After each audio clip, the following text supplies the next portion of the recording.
ዮናስ ሙሉነህ ወደ ኋላ ይመለሳል ብላችሁ የምትጠብቁ ሴት ሰዎች ካላችሁ አይመለስም። ይመለሳል? በፍጹም አይመለስም። ቢመለስ ሞት ነው የሚጠብቀው። እርግጠኛ ነኝ። ተስፋ ቁረጡ፣ ነግራችኋለሁ። ቢመለስ ሞት ነው የሚጠብቀው። ይሆን የትኛዋ ሴት ናት በመጽሐፍ ቅዱስ ላይ ያጠመቀችው?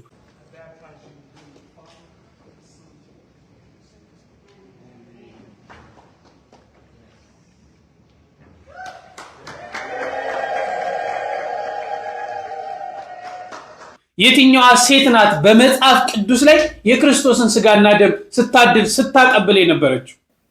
ሴት ልጅ ክቡር የሆነውን የክርስቶስ ኢየሱስን ስጋ ትሰጣለች ወይ? ሴት ልጅ ክቡር የሆነውን የክርስቶስ ኢየሱስን ደምን ትሰጣለች ወይ? ማን ነው ከመጽሐፍ ቅዱስ አንድ ሴት አቆረበ የሚል ጥቅስ ካለ ስጡኝ። ልዩነት ውስጥ እስከዛ ይኖረናል፣ አሁን እንኖራለን። ስለዚህ እኔ እዚህ መገኘት የተስታዩ ለመግለጽ ያክል ነው። የእውነት ባለ በጣም ደስ ይህም ኦርቶዶክስ ነን ባለማት በልዩነታችን ውስጥ ወንድምነታችን እንጂ ደስታ ለማየት የሚመጣት እግዚአብሔር ተመሰገነ። ከነዚህ ለውጥ አበቃል።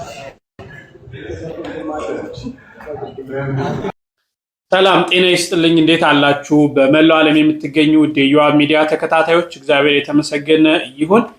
እንግዲህ ዛሬ በአንዳንድ መረጃዎች ወደ እናንተ መጥቻለሁ። እንግዲህ በቲክቶክ ስሙ በተለያየ ቦታ ስሙ የሚታወቀው ዮኒ ማኛ እንግዲህ ወደ ፕሮቴስታንቱ ዓለም በመሄድ ትላንትና እንግዲህ ፕሮቴስታንቱን መቀላቀያ የሚመስል ጥምቀት አድርገዋል። መጽሐፍ ቅዱሳዊ ያልሆነ ጥምቀት ነው ሲደረግ የነበረው። ምክንያቱም በየትኛውም በመጽሐፍ ቅዱስ ውስጥ ሴት ልጅ ስታጠምቅ አይተናናቅም።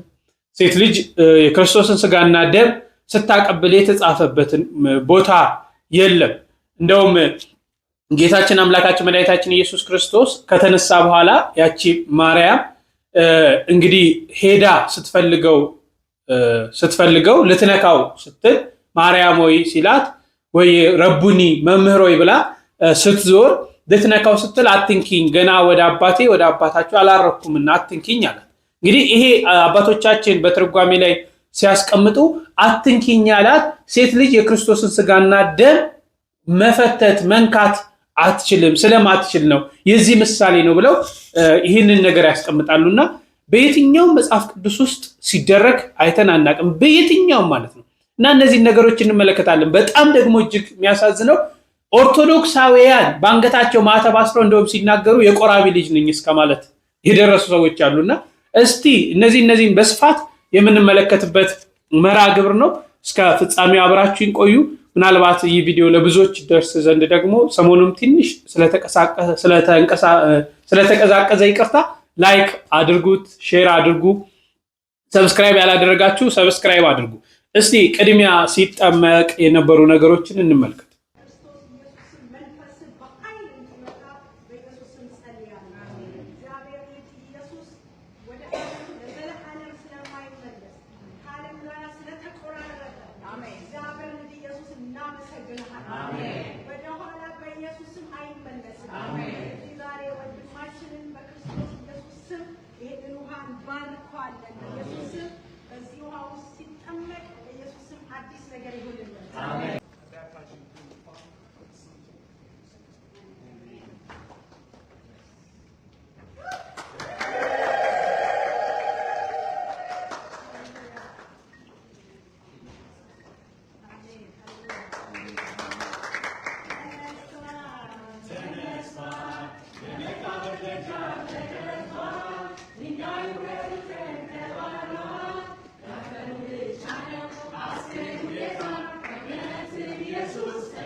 እሺ እንደተመለከታችሁት ነው መቼም በኢትዮጵያ ኦርቶዶክስ ተዋሕዶ ቤተክርስቲያን ውስጥ ያላችሁ ኦርቶዶክሳውያን የጥምቀት ስርዓትን ቤተክርስቲያን ውስጥ ሄዳችሁ በ40 ቀንም በ80 ቀንም ልጆቻችሁ ስታስጠምቁ እንዲሁም ትልቅ ሰው ሲጠመቅ ሄዳችሁ አይታችሁ ከሆነ ምን አይነት ስርዓት የሚደርሰው ጸሎት ያለው ሁኔታ ስርዓቱ እንደው ሰማያዊው የሆነ ስርዓት ነው የሚደረገውና ከዚህ ጋር ስታነጻጽሩት በተለይ እዚህ ጋር መተቸት የምፈልገው እኔ ሴት ልጅ ስታጠምቅ ባባው ሐዋርያትም ዘመን የለም በየትኛው መጽሐፍ ቅዱስ ላይ በታሪክም ሴቶች ይህንን ነገር ይህንን ድርጊት ሲያደርጉ አይተን አናቅምና በዚህ ሁኔታ እንግዲህ ብርሃን ድሮም ኦርቶዶክስን አያውቃትም እውነት ለመናገር ኦርቶዶክስን ጠንቅቆ የሚያውቅ ከኦርቶዶክስ ቤት አይወጣ ሃይማኖቷን የሚያውቅ ከሃይማኖቷ እንደማይወጣ ይሄንን በደንብ ልንረዳና ልንገነዘብ ያስፈልጋልና ድሮም ኦርቶዶክስን አያውቃትም ከብርሃን እንግዲህ ወደ ጨለማው ዓለም እንደሄደ ነው ምንናገረው እውነተኛ ኢየሱስ ክርስቶስ እውነተኛ ትምህርቷ እውነተኛው ሃይማኖት እውነተኛው አምልኮ ያለው በዚህ ኦርቶዶክስ ቤተክርስቲያን ውስጥ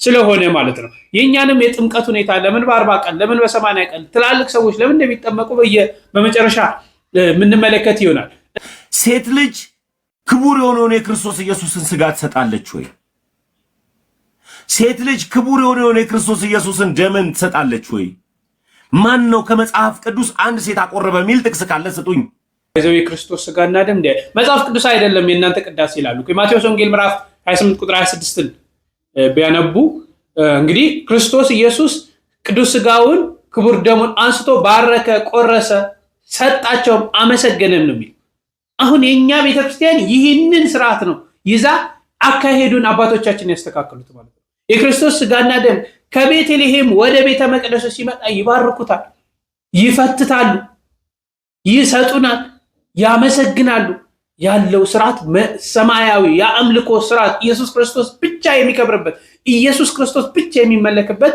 ያቺ የክርስቶስ አማናዊ የክርስቶስ ስጋና ደም የምትሰጠው ይቺ ቤተክርስቲያን ብቻ እንደሆነች ማሰብ ያስፈልጋል በጣም ያናደደኝ በጣም የገረመኝ ደግሞ የነዚህ ኦርቶዶክሳውያን ልዩነት ውስጥ እስከዛ ይኖረናል አሁን ምን እንኖራለን ስለዚህ እኔ እዚህ መገኘት የተስታይ ለመግለጽ ያክል ነው የእውነት ባኝ በጣም ደስ ብሎኛል Thank you.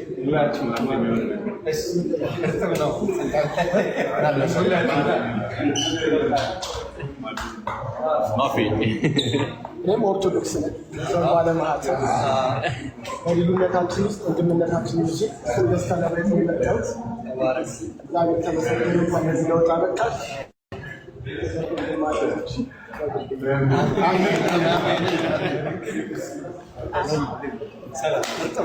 እንደተመለከታችሁት እንግዲህ በጣም ደስ ብሎናል ደስታችን ልንገልጽ ነው የመጣ ነው የቆራቢ ቤተሰብ ነው እኔ ኦርቶዶክስ ነኝ ምን ማለት ነው ሰው ከብርሃን ወደ ጨለማ ሲሄድ እንኳን ደስ ያለ ይባላል ከህብረቱ ሲወጣ እንኳን ደስ ያለ ይባላል እርስ በርሳችሁ በፍቅር እርስ በርሳችሁ በመዋደድ ኑሩ አንዱ ከሌላው ጋር በሰላም ይኑር ያለው ሐዋርያ ቅዱስ ጳውሎስ እኮ በሃይማኖት አይደለም የክርስቶስ ስጋና ደም በማይፈተትበት ቦታ ኢየሱስ ክርስቶስ እኛም እናመልከው ኢየሱስ ክርስቶስ በማይከብርበት ቦታ ተገኝቶ እንኳን ደስ ያለ የሌላ አምልኮ ቤት ተገኝቶ እንኳን ደስ ያለ ማለት ምንድነው ይሄ ሰው የሰርግ ነው እንዲያደርገው አግብቶ ነው እንዴ ትዳር መስርቶ ነው እንዴ ህይወት እኮ ነው ያጣ ያለው ምንድነው ያደረግን ያለነው እንዴት ነው እንዲህ አይነት ነገሮችን ልናደርግ ምን ሄድበትን እንኳን እስኪ ጠፋን ድረስ አይምሯችን እስኪናወዝ ድረስ ባንገቴ ማተብ አስር ያለው ስለዚህ ሰው እንደው ማልቀስ ስለዚህ ሰው እንደው መጸለይ ስለዚህ ሰው እንደው እግዚአብሔርን መለመን ያለበት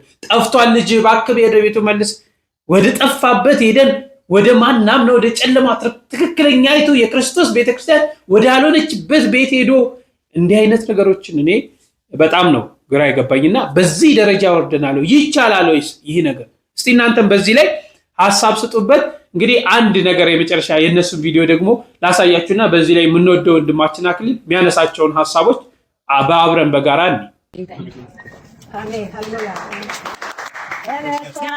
ተነስቷል የመቃብር ደጆች ኢየሱስ ተነስቷል ተነስቷል ተነስቷል። ይሁን ማኛ በዚህ ልክ እውነት ገብቶት ጌታ ከተቀበለ ሰይጣንም እጅ ይሰጣል የሚል ተስፋ አለ። የዚህን ያክል ነው ማለት ነው። በዛ ልክ ነው ይሁን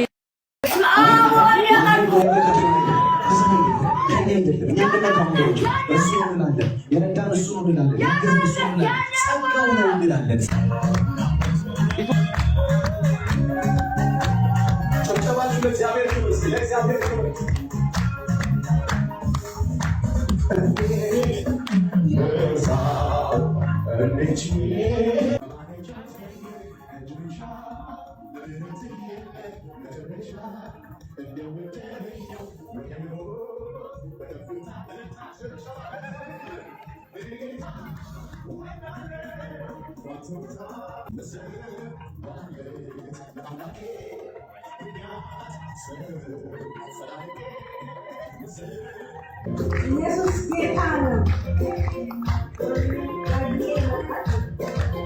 ቅዱስ ቁርባን ደግሞ የሎሌ ብቻ ይወስዳል። ክብር ለኢየሱስ ይሁን። ስጋውን የፈሰሰውን ደም በጌታ በኢየሱስ ስም ይወስዳል። መውሰድ እንችላለን።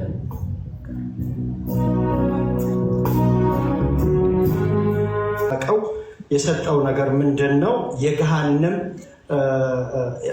እሱ ኢየሱስ ነኝ ኢየሱስ እንደሆነ በተናገረ ጊዜ የገሃነም ደጆች የማይችሏት ቤተክርስቲያን በአንተ ላይ መሰረታለሁ ነው ያለው እና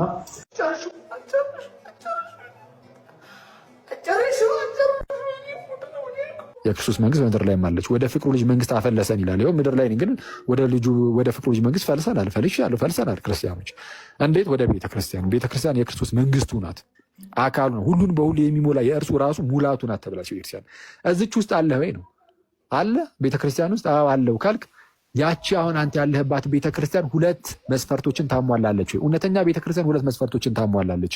አንደኛ ከሐዋርያት ዘመን ጀምሮ በቅብብሎች ማለት ነው መንጋና እረኛ ያለበት ህብረት። ቤተክርስቲያን ማለት መንጋም እረኛም ያለበት ነው። እሺ ዝም ብሎ መንጎች ብቻ አማኞች ብቻ ያሉበት ማለት ወይ ኖርማል ምዕመን ብቻ ያለበት አይደለም። እረኞች ጳጳሳት ደግሞ ያሉባት ናት ቤተክርስቲያን።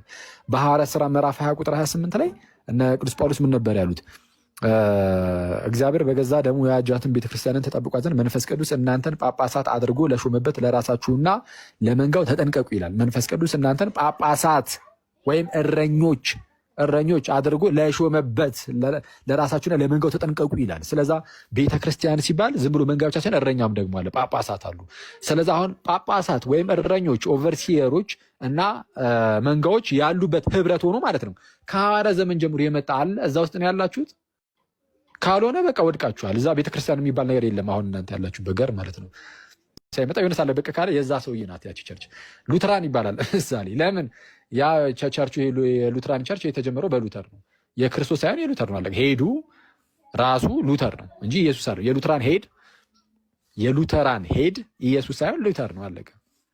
የእምነታቸው ጀማሪና ፈጻሚ ሊቀ ካህናትና ሐዋርያት አይስቀለር ነው፣ ግን እንደዛ እንደማለት ነው። እና ሰው ሁልጊዜም ቢሆን ቸርች እንደ ቸርች ግዴታ ከሐዋርያት ዘመን ጀምሮ መምጣት አለባት በቅብብሎች። ሁለተኛ ደግሞ ሐዋርያዊ የሆነ እምነት ያስፈልጋታል። ክርስቶስ ያስተማረውን ትምህርት፣ ሐዋርያቱ ያስተላለፉትን ትምህርት፣ አባቶች ተቀበሉ ያቆዩትን ትምህርት ግዴታ መቀበል አለብን። ያኔ እውነተኛ ክርስቲያኖች እንሆናለን። እና ይህንን እንደዚህ እየመዘናችሁ ለመምጣት ሞክሩ። ወይ እንግዲህ እንደተመለከታችሁት ነው። ያው ቤተክርስቲያን ናይት ክለብ ነው የሚመስለው። ይቅርታ አድርጉልኝ፣ የሚመስለው ራሱ ዲምላይቱ ምኑ ምናምን ያለው ነገር ያ ነው የመሰለኝ። እንግዲህ የአምልኮ ስፍራቸው ነው። ማንም የፈለገውን የማምለክ በፈለገው ሁኔታ የማመስገን መብት አለው። ያንን ምንም አንልም። እንደሰማችሁት ነው። እሺ በመጨረሻ የምናየው እኛ ለምን በ40 ቀን በ80 ቀን እንጠመቃለን? ድሮ ህፃናት ነበሩ ወይ? ሐዋርያቱ እንዲህ አይነት ጥምቀት አካሂደዋል ወይ? ምንድን ነው ያለው የቤተክርስቲያኒቱ አስተምረው በጥምቀት የሚለውን ሰፋ ያለ ነው። በደንብ ተከታተሉት። ከሱ ለምንድን ነው ህፃናቶችን በ40 እና በ80 ቀን የምናጠምቀው? ህፃናትን በ40 እና በ80 ቀን የምናጠምቅበት ምክንያት መጽሐፍ ቅዱሳዊ ነው። ከዛ በፊት ግን በነገራችን ላይ በጣም የሆነ 3 ሰከንድ 4 ሰከንድ እያዩ በመጨረሻ የመለስኩትን መልስ የሚጠይቁኝ ስላሉ አንደኛ ቪዲዮውን ጨርሱ፣ ኮፒ ሊንክ ሼር ማድረግ እንዳትረሱ። ቢያንስ 10-20 ጊዜ ኮፒ ሊንክ አድርጉ ለሌሎች እንዲደርስ። ሕፃናትን በ40 በ80 ቀን ማጥመቅ መጽሐፍ ቅዱሳዊ ነው ስንል በምክንያት ነው። የመጀመሪያው ነገር ሕፃናትን ከማንኛውም የመንፈሳዊ እንቅስቃሴና ከመንፈሳዊ ልምምድ መከልከል እንደማይገባ ጌታ በጥቅል ነግሮናል። የማቴዎስ ወንጌል ምዕራፍ 19 ቁጥር 14 ላይ ሕፃናትን ወደ እኔ ይመጡ ዘንድ አትከልክሏቸው ብሏል አይደል? ምክንያቱም በጊዜው ከበድ ያለ ጠጠር ያለ ለስጋው ደሙ ምስጢር ያለ ትምህርት እየተሰጠ ነበር። ሐዋርያት እንዳይመጡ ይከለክሏቸው ነበር። ስለዚህ አግናጤዎስ የተባለውን ሕፃን በመካከላቸው አቁሞ እንደነኝ ላሉት ነው መንግስተ ሰማያት። ስለዚህ አትከልክሏቸው ይምጡ ወደ እኔ ብሏል። ትምህርት ከበደ ቀለለ ወይም ደግሞ ይሄ ገና ሲያድግ ነው የሚደርስበት የሚባል ነገር የለም። ሕፃናትን ወደ እግዚአብሔር ቤት እንዳይመጡ ክልከላ ማድረግ ከመነሻው እግዚአብሔር ራሱ ያወገዘው ነገር። ሲቀጥል ነገር ሕፃናትን ማጥመቅ የተጀመረው በአሰራር ደረጃ በስርዓት ደረጃ የተጀመረው በ4ኛውና በ5ኛው ክፍለ ዘመን ነው። ከዛ በፊት ሐዋርያት ሲያጠምቁ የነበሩ ትልልቆቹ ነው። አሁን ይሄንን ነው ይዘው አሁን አንዳንድ መናፍቃን እንዴ ትልልቆችን አለ አምነው ያጠምቁ የነበሩ ሐዋርያት ምናምን ይላሉ። ልክ ነው። እኛም እንኳን ሌላ ሐዋርያት ነስሑ ወእመኑ እያሉ ሲያጠምቁ የነበሩ ትልልቆቹ ነው። ገና ፋሚሊ አልተመሰረተማ፣ የክርስቲያን ልጆች አልመጡ። ስለዚህ አንድ ሰው በ40 ዓመቱም በ50 ዓመቱም በ70 ዓመቱም በገባበት ክርስትና ባወቀበት ሰዓት ይጠመቃል። ለምሳሌ በጰራቅሊጦስ ዕለት 3000 ነፍስ ወደ ክርስትና እምነት ተጨምሯል አይደል? ሽማግሌ ነበር፣ ወጣት ነበር፣ ጎልማሳ ነበር። ምን እናድርግ ምን ተንግበር ሲሉት ቅዱስ ጴጥሮስን እያንዳንዳችሁ በኢየሱስ ክርስቶስ ስም ንስሐ ግቡና በኢየሱስ ክርስቶስ ስም ተጠመቁ አላቸው። አሁን እንዲህ ያሉ የመጀመሪያ ክርስቲያኖች በገቡበት እድሜ እየተጠመቁ ኋላ ላይ ግን የነሱ ልጆች የልጅ ልጆች ሲመጡ ልጆችንም ማጥመቅ ስርዓት ሆኖ መጣ ማለት ነው። ኢቭን በሐዋርያት ዘመን ራሱ ልጆችም ይጠመቁ እንደነበር አንዳንድ ማሳያዎች ነበሩ። ለምሳሌ ያቺ ልቧን የከፈተላት ጌታ ልዲያ የተባለችዋ ቀይ ሐር ስትሸጥ የነበረች የቲያጥሮን ነዋሪ ልቧ ተከፈተ። የነ ቅዱስ ጳውሎስን ትምህርት የነ ሲላስን ትምህርት ሰማች። ከዛ ወደ ቤቷ ጠራቻቸው፣ በቤቷ ጋበዘቻቸው። እሷና ቤተሰቧ ነው የተጠመቁት። ሐዋርያት ሥራ ላይ ተጽፏል። እሷ ባመነችው መላ ቤተሰቧ ተጠመቀ ማለት ነው። ቤተሰብ ውስጥ ሕፃን ይኖራል፣ ሽማግሌ ይኖራል። የሆነ መቶ አለቃም ደግሞ ለጳውሎስና ሲላስ መሰረት እስኪናወጥ ድረስ በእስር ቤት ዝማሬ ሲያቀርቡ ወይኔ ተበላው በቃ እስር ቤቶቹ ተሰባብረው ወታደሮች አመለጡ ብሎ በሰይፍ ራሱ ሊገል ሲሳይ ሊፈጽም ሲል ታውጣውጣኛለን ወንድሞቻችንም አሉ ብለው አጽናንተው አስተምሮት ሲያሳምኑት ከምና መላ ቤተሰቡ ይጠመቀው። ስለዚህ እሱም ብቻ ሳይሆን ሕፃናትንም አብሮ የቤተሰብ አካልን አድርጎ ማጥመቅ ከሐዋርያት ዘመን ጀምሮ ነበረ። በኋላ ግን የክርስቲያን ፋሚሊ ሲመሰረት የተጠምቀው አምነው ክርስቲያን የተባሉ ሰዎች ልጆች ሲወለዱላቸው ደግሞ ማጥመቅ ተጀመረ። ይኸውልሽ ይሄ አዲስ ኪዳን ላይ ጥምቀት የሆነው የብሉይ ኪዳኑ ግዝረት። በብሉይ ኪዳን መገዘር ነው የሃይማኖት ምልክት አይደለ? አብርሃምን ከጠራ በኋላ ተገዘር ብሎታል አይደል? የሸለፈትህን የሰውነትን ሸለፈት ተገዘር ብሎታል። ግዴታ ስለሆነ የሃይማኖት ጉዳይ ስለሆነ አብርሃም በ99 ዓመቱ ተገዝሯል። አማራጭ አልነበረው።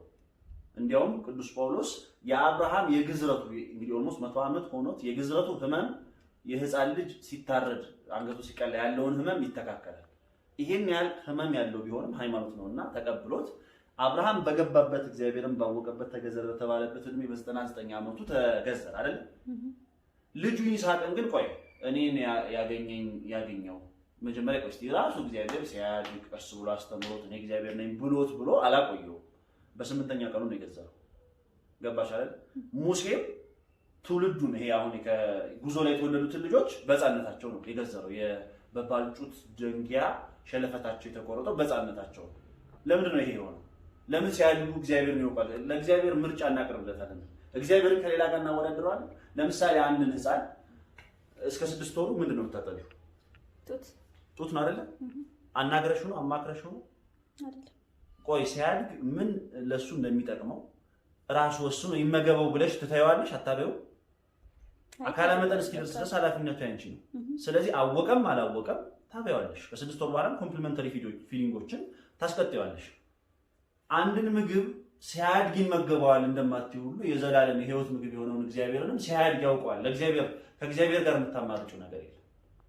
አብነቱም ደግሞ የጥምቀት ጥላው ግዝረት ስለሆነ አብርሃም በተገዘረበት እድሜ ተገዘረ፣ ግን ልጁ ይስሐቅን በልጅነቱ ገዘረ። ሙሴም የትውልድ የተባሉትን ልጆች የገዘሩ በሕፃንነታቸው ነው። ያ ጥላ ሆኖ አሁን ጥምቀት ሆኖ ተተክቷል። ተገዝሮ ይበቅ ወይ ተገዝሮ ያሰልጥ። መገዘር አለመገዘር እርባና ነው። ለጤና ካልጠቀመሽ ሰርከምሲሽን አሁን ለጤና ኢንፌክሽስ ዲዚዞችን ይከላከልልሻል እንጂ ተገዛላ ተገዘብም ወንጌል ጉዳዩ አይደለም። አሁን ሃይማኖትነቱ ቀርቷል። በምን ተተክቷል? በጥምቀት። እኔ የምለው መምህር ሴት ልጅ በ80 ቀን ወንድ ልጅ በ40 ቀን የሚጠመቀው ግን ለምንድን ነው?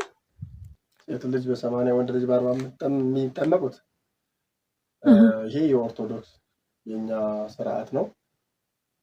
የኦርቶዶክስ ልጅ ያመነ ሰው ብቻ ከሆነ የሚከናወን ስርዓት ነው። ከሌላ እምነት የመጣ ግን ከሆነ በየትኛውም እድሜ ቢመጣ ቤተክርስቲያን ትቀበላለች፣ ታስተምርና አሳምና ታጠምቃለች። ነገር ግን ያማኙ ኦርቶዶክስ ልጅ ከሆነ ግን የምታደርገው በ40 እና በ80 ቀን ታጠምቃለች። ይህም መጽሐፍ ቅዱስ መነሻ በማድረግ ነው። አንደኛ የመጽሐፈ ኩፋሌ ምዕራፍ 4 ቁጥር 9 ላይ በሁለተኛው ሱባዔ አዳምን ፈጠረው፣ በተፈጠረባትም ቀን 40 ቀን ኖረ፣ በ40ኛው ቀን ወደ ገነት አስገባው ይላል። ልጅነትን አግኝቶ ወደ ገነት አዳም የገባው በ40 ቀን ነው። ሔዋንንም በሁለተኛው ሱባዔ በ14ኛው ቀን ፈጠራት፣ እንዲሁም ደግሞ በ80 ቀኗ ወደ ገነት አስገባት ይልና ይህም ስርዓት በጽላተ ሰማይ ይጻፍ ለልጅ ልጅ ዘመን ጸንቶ ይኖር ብሎ አምላካችን እግዚአብሔር ተናግሯል። በምን ወንድ ልጅ በ40 ቀኑ የእግዚአብሔርን ልጅነት እንዲያገኝ፣ ሴት ልጅ በ80 ቀኗ የእግዚአብሔርን ልጅነት እንዲያገኙ እግዚአብሔር ባወቀ አዘዘ። ሁለተኛ ዘሌዋውያን ምዕራፍ 12 ቁጥር 1 ጀምሮ ሙሉ ሐሳቡን ስንረዳው ሴት ልጅ ወንድ ልጅ በጸነሰች እና በወለደች ጊዜ ለ7 ቀን እንደ መርገማ ወራት የረከሰች ናት። እንዲሁም 33 ቀን የመውለድ ርሳት አለባትና የረከሰች ናት ይልና በ40 ቀን ዘውገ ማዕነቅ እጉለ ርግብ በግ ወይም ፍየል ይዛ ወደ ቤተ መቅደስ ተግባ ይላል። ይሄ ሁለተኛው ነው ለወንድ ልጅ ሲሆን፣ ለሴት ልጅ ደግሞ እንዲሁ ሴት ልጅ ብትወልድ ደግሞ እስከ 14 ቀን ድረስ እንደ መርገማ ወራት የረከሰች ናት። 66 ቀንም ልክ እንደዚያው በርሳቱ ምክንያት የረከሰች ናት ይልና በ80 ቀኗ ማለት 14 እና 66 ሲደመር 80 ስለሚሆን ያኛውም 7 እና 33 ሲደመር 40 ስለሚሆን በዚህ ምክንያት ወደ ቤተ መቅደስ ለመግባት ለምን አዳምና ሔዋን ወደ ገነት የገቡት በ40 እና በ80 ቀናቸው ስለሆነ ይልና ያትታል ማለት ነው። ይህንን ምክንያት ይህንን መሰረት በማድረግ አባቶቻችን የጥንተ ተፈጥሮን የአዳምና ሔዋንን መነሻ በማድረግ በብሉይ ኪዳንም እግዚአብሔር ያጻፈውንና የሰራውን ስርዓት ለሙሴ ያዘዘውን ስርዓት መነሻ በማድረግ አዘውና አባቶቻችን እናገኛለን። በፍትሐ ነገሥት ምዕራፍ ወይም አንቀጽ 3 ላይ በሰፊው ስለ ጥምቀት ታትቷል። ጌታችን አምላካችን መድኃኒታችን ኢየሱስ ክርስቶስም ሕፃናት መጠመቅ ወደ እርሱ መምጣት እንዳለባቸው ከእርሱ በረከትን እንዲያገኙ አዟል። የግድ 80 ቀን 40 ቀን ብሎ አላዘዘም እንጂ የእግዚአብሔር ሐሳብ ደግሞ አይቀየርም። መጀመሪያ በ40 እና በ80 ቀን ያለ ሕግ ጸንቶ ይኖራል እና ስለዚህ በማቴዎስ ወንጌል ምዕራፍ 18 ላይ ሕፃናት ወደ እኔ ይመጡ ዘንድ አትከልክሏቸው ብሏል። ይህንን በመያዝ ቅዱሳን ሐዋርያትም ቤተሰቦቻቸውን ከሕፃናትም ጭምር ሕፃናቱን ከቤተሰቦቻቸው ጋር በቤተሰቦቻቸው ባመኑት እምነት ይሄንን የምንለው ለምንድን ነው? አንዳንድ ሰዎች እንዴት የ40 እና የ80 ቀን ሳያምኑ ታጠምቃላችሁ? ወንጌል የሚለው ያመነ የተጠመቀ ነው፣ እናንተ ደግሞ የ40 እና የ80 ቀን ሕፃናትን ታጠምቃላችሁ የሚሉን ሰዎች አሉ። ግን ጌታ ያመነ የተጠመቀ ይድናል ያለበት ቦታ አለ። እንዲሁም ደግሞ እድሜ ሳይወክል ወይም ደግሞ እድሜ ሳይጠቅስ ያስተማረበት ጊዜ አለ። የማርቆስ ወንጌል ምዕራፍ 16 ቁጥር 15 ላይ ያመነ የተጠመቀ ይድናል ብሏል። የማቴዎስ ወንጌል ምዕራፍ 28-19 ላይ ደግሞ እያጠመቃችኋቸው ደቀ መዛሙርት ያድርጓቸው ብሏል። አሁን እዚያ ላይ ያመነ የተጠመቀ ሲል ለማን ነው እስከተባለ ወንጌል መሰበክ በጀመረበት ጊዜ ድረስ ገና ወንጌል ያላመነ ሰው ስለሚበዛ በዘመነ ሐዋርያት ይህ አጠያያቂ አልነበረም። እያስተማሩ እያሳመኑ ያጠምቁ ነበረ። ኦርቶዶክሳዊ ለሆነ አማኝ ለሆነ ግን ልጁን በ40 እና በ80 ቀን ያጠምቃሉ። ጌታ ቀደም እንዳልኩሽ በማቴዎስ ወንጌል ምዕራፍ 28 ላይ እያጠመቃችኋቸዋል እንጂ እያስተማራችኋቸዋል። አንዳንድ ሰዎች ታዲያ ቀንጨባ አድርገው ምን ይላሉ? ያመነ የተጠመቀ ነው የሚለው ይላሉ። አንዷን ብቻ መበያዝ ማለት ነው። ያ ብቻ ግን አይደለም። ቅዱሳን ሐዋርያትን በድርጊታቸው በስራቸው አሳይተውናል። ለምሳሌ በበዓለ ጰራቅሊጦስ ስናይ በአንድ በጴጥሮስ ስብከት 5000 ሕዝብ አንድ ቀን አምኗል። 5000 ሕዝብ በሙሉ አዋቂ ነው ማለት አንችልም። ትልልቅ ሰው ብቻ ነው ማለት አንችልም። ሕፃናትም እንደሚኖሩ አባቶቻችን በታሪክ ይናገራሉ። ሁለተኛ የሐዋርያት ሥራ ምዕራፍ 10 ላይ ቆርኔሌዎስ የሚባለው እርሱ አመነ ከነቤተሰቦቹም ተጠመቀ ነው የሚለው። አሁን ከነቤተሰቦቹ እርሱ ነው ያመነው፣ ግን ከነቤተሰቦቹ። ይሄ ማለት ሕፃናት 40 እና 80 የሆኑበት ቅድም እንዳልነው በቤተሰቦቻቸው እምነት እነርሱ በረከትና ቤተሰቦቻቸው ያመኑበትን የእግዚአብሔርን ልጅነት ማግኘት እንደሚችሉ ይነግረናል። ይህ ብቻ አይደለም። የሐዋርያት ሥራ ምዕራፍ 16 ቁጥር 15 ላይ ሊዲያ ቅዱስ ጳውሎስን ሲያስተምር ሰማች፣ ልቧም ተከፈተላት፣ አመነችም ይልና ከነቤተሰቦቿም ተጠመቀች ይላል። ሁለተኛ እዛው ግብረ ሐዋርያት ላይ ቅዱስ ጳውሎስና ሲላስ ታስረው በነበረበት ሰዓት የእስር ቤቱ አለቃ በቅዱስ ጳውሎስ ትምህርት አመነ ከነቤተሰቦቹም ተጠመቀ ይላል። ሁለተኛ አንደኛ ቆሮንቶስ ምዕራፍ 1 ቁጥር 16 ላይ የእስጢፋኖስን ቤተሰቦች አጥምቄአለሁ ይላል ቅዱስ ጳውሎስ። ስለዚህ ሕፃናትም ጭምር እንደሚጠመቁ 80 እና 40 የምትለዋና 80 እና 40 የምትለዋን ደግሞ ከመጀመሪያው ከጥንተ ተፈጥሮ አምጥተው ከአዳምና ከሔዋን ሁለተኛ በዘሌዋውያን ላይ የታዘዘውን አምጥተው አባቶቻችን እንዲህ አድርገዋል። ግን በ80 እና በ40 ቀን ብቻ አይደለም። የሚገርመው ሴቷ በ80 ወንድ ከወለደች በ40 ቀኗ ነው ወደ ቤተ መቅደስ የምትገባው። ሴት ከወለደች ደግሞ በ80 ቀኗ ነው ወደ ቤተ መቅደስ ልጇን ይዛ የምትገባው። ነገር ግን እሷ መግባት ባትችልም በ40 እና በ80 ቀን ሕፃኑ ቢታመም ወይም ሕፃኒቱ ብትታመም ለሞት የሚያበቃ በሕፃኑ ላይ ቢደርስ በሕፃኒቱ ላይ ለሞት የሚያበቃ ሕመም ቢመጣባት በሞግዚት ከ40 ከ80 ቀን በፊት ገብተው ይጠመቁ ብለዋል አባቶቻችን። ይጠመቁ ከዛም በታች ማለት ነው። ለምን? የእግዚአብሔርን ልጅነት ማንም ሰው ሳያገኝ እንዳይቀር። ለምን? ጌታ ምን ብሎ አስተምሯል? ከውሃና ከመንፈስ ያልተወለደ የእግዚአብሔር መንግስት ወደ እግዚአብሔር መንግስት አይገባም ብሏል ዮሐንስ ወንጌል ምዕራፍ 3 ላይ። ስለዚህ ወደ እግዚአብሔር መንግስት ለመግባት የግድ ከውሃና ከመንፈስ መወለድ አለበት ማለት ነው፣ ከሁለት ነገር ስለሚወለድ እና ከዚህ የተነሳ ቤተክርስቲያናችን የኢትዮጵያ ኦርቶዶክስ ቤተክርስቲያን ከመጽሐፍ ውጭ ስለማታደርግ በዚህ መሰረት በ40 እና በ80 ቀን ታጠምቃለች። ከዚያ በኋላ ደግሞ በየትኛውም ዕድሜ ላይ ቢሆን አስተምራ አሳምና ታጠምቀዋለች ማለት ነው። ስለዚህ በዚህ ሰዓት ግን ስታጠምቅም በ40 እና በ80 ቀንም ስታጠምቅም 3 ውክልና ትሰጣለች። አንዳንድ ሰዎች የማይገባቸው ነገር ደግሞ የሱኛው ነው። የክርስትና አባትና የክርስትና እናት የሚባል ነገር አለ። ታውቂያለሽ አይደል? የክርስትና አባትና የክርስትና እናት የምንላቸው እነማን ናቸው መሰለሽ?